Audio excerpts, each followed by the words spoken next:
性能太强导致竞标落败，从量产转向小众精英路线的高性能机体。机动战士高达 Seed Destiny 设定解说，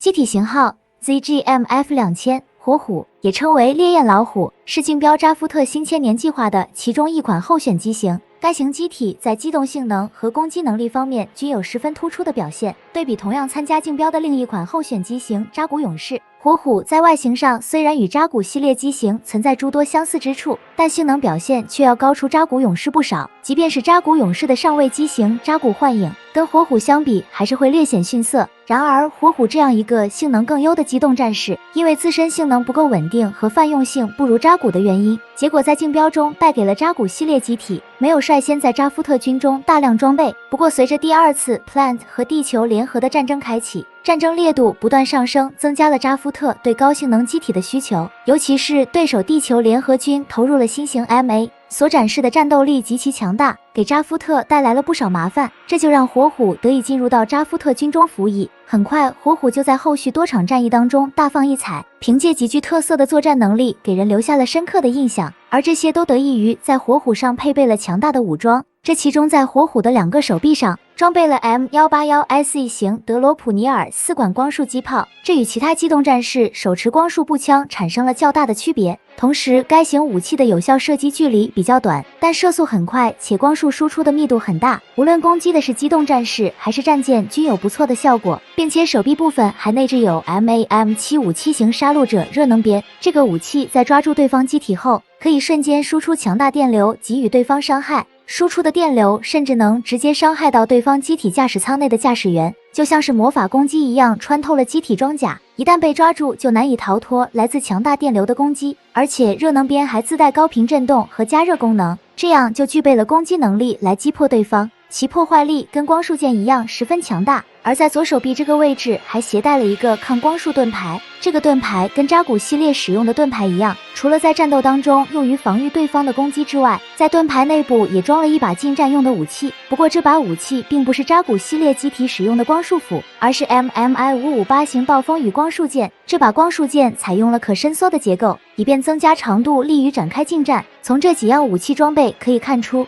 火虎属于是偏向近战的机型，所以相应的在机动性能上进行了针对性加强。可以看到，在机体的背后装备了带有机翼结构的飞行组件。与扎古系列机体不同，火虎没有设置背包接口来更换其他装备，因此泛用性比不上扎古系列的机体，并且为了减少停放时的占地面积，这个背包的机翼结构可以进行折叠，而且每个机翼都内嵌有喷口，能让火虎无需飞行踏板就能具备在大气层中飞行的能力，而且飞行性能完全不亚于空 U 型的机动战士。即使是在复杂的海况环境下，火虎也能连续做出复杂机动与敌机展开战斗，包括在发起突袭攻击方面的性能表现也是十分的突出，对方还没有反应就能先将其击破。而其他的武器装备，像500毫米口径 M68 型猫式无后坐力火箭筒，作战有需要时火虎就会携带，但是火虎在服役后基本交付给了驾驶水平比较高的精英驾驶员，因此携带火箭筒进行作战这种情况十分少见。剩下的就是火虎的驾驶舱跟扎古系列机型一样，这样驾驶员在更换使用火虎时，无需适应过程就能迅速达到熟悉操纵的状态。但驾驶舱的入口则与扎古系列机型有所不同，其舱门采用的是上下双开门的方式，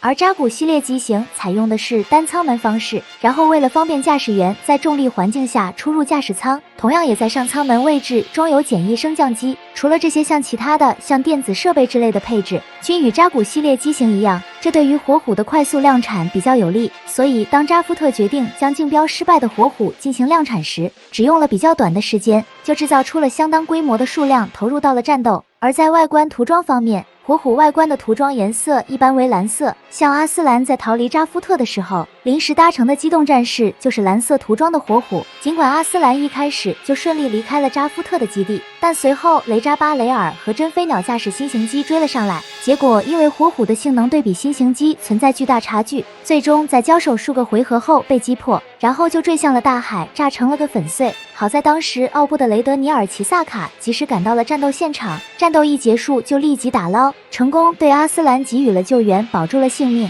之后就将阿斯兰转移到了奥布，而跟阿斯兰同期的红衣驾驶员伊扎克也在战争中后期阶段换掉了扎古幻影，改用了火虎，但跟阿斯兰驾驶的火虎存在些差别，其有所不同的地方在于外观涂装换成了白色，虽然没有在性能上做出进一步改进，但伊扎克驾驶这架火虎非常得心应手，像在破坏地球联合军光束偏转空间站的这场战斗，伊扎克驾驶的这架火虎接连击破了多架地球联合军 MS 和 MA， 也就是凭借这样极其出色的发挥，瞬间将地球联合军守军全部歼灭，并在最后成功摧毁了给镇魂曲使用的光束偏转空间站。值得一提的是，在伊扎克换装火虎之前，还有一款试验型的火虎就已经率先使用，而这架火虎便是海涅维斯汀夫鲁斯空降地球后使用的机型，其机体的型号为 ZGMFX2000。除了外观涂装颜色改成了海涅的橙色之外，外形和武装与后来的量产型火虎并没有差别，包括实际性能表现已经满足了投入实战的要求，不会出现性能发挥不稳定的情况，所以海涅在更换火虎并分配到密涅瓦号后的战斗中均有出色的表现。然而比较遗憾，在与地球联合幻通部队的战斗中，被斯黛拉驾驶的盖亚高达使用大型光束刃击破，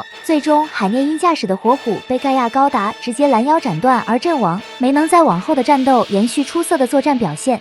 最后还有一架外观颜色比较特殊的火虎，而这个外观颜色特殊的地方在于，就是直接在机体外观使用黄金镀了一层金，搞得如此金贵，却在性能上并没有什么特殊之处，仅仅只是驾驶员鲁道夫·维特根斯坦的喜好，他把机体搞成金黄，纯粹就是为了炫，不像其他机体为了具备某种功能特性而使用了专门研制的特殊材质，反倒是为了使黄金不易脱落，使用了专门的固化技术。可见这名驾驶员的个性可谓是十分的鲜明，不但十分自恋，总是沉迷自己的外貌，还会把自己作为生活中的英雄，天天沉浸在自己幻想的演绎当中，相信自己有主角光环，不会在战斗中落败，所以经常无视上司的指挥，跟敌军搞1对1的对决。他这一做法给人的感觉可谓是十分的抽象。而在他参与过的战斗中，就有一场战斗遭遇到了地球联合军的月下狂犬摩根修巴利艾。比较有意思的是，这两人在交战后就发生了比较戏剧性的一幕。当时摩根一看到鲁道夫驾驶的火虎全身金黄，就误以为是拂晓高达的8指镜装甲会反射光束，结果采取了错误的战术，让自己陷入了苦战。这种场景仿佛是自己给自己绑了起来，在与对手战斗。虽然这场战斗意外的让鲁道夫占到了便宜，但在前往东亚共和国的一场战斗中却遇到了麻烦，而这场战斗直接让他的火虎损失掉了右手臂。可以看到右手臂的颜色已经发生了变化，这个手臂是在战斗结束后使用了量产型火虎的部件进行了替换，由此可以看出这场战斗让他比较狼狈，而这个能让他如此狼狈的强大对手，正是来自佣兵组织巨蛇之尾的丛云和。从当时的战斗场面来看，丛云和给予了这个极度自恋的鲁道夫一个小小的震撼，让他见识到了谁才是真正的主角。